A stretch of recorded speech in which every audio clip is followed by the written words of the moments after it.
Hello, in this video I want to show you 5 useful Google Assistant commands on OPPO A79. And to do this, let's start with the first command, which is very useful when you're traveling a lot, and that is Google Translate along with Google Assistant. And the fun thing right here is that your Google Assistant will translate the sentence and also speak out loud this translation in other language.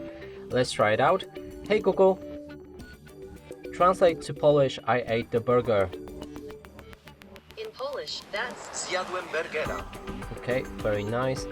Moving on, we have option to count calories. You can count calories in any food. Hey Google, count calories in a burger.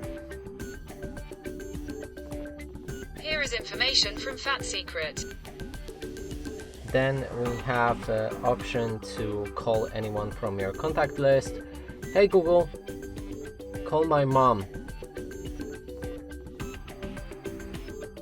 And replace mom with somebody else from your contacts list.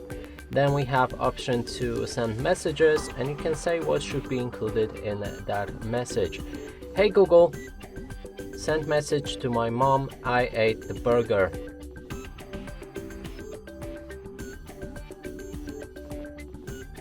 Okay, what's your mother? Then last one will be on how to find your phone if you lost it somewhere in your room or in your house and you can't identify where it is. And it goes like this. You can ask Google for with the phrase "where are you?" That way your phone will respond and it should be easy to find. You can also try to asking for any song or music. Hey Google, where are you? I'm in the cloud, but I'm also always here when you need me. And that's it for this video. Hope you like it. Please consider subscribing to our channel, leave a like and a comment below.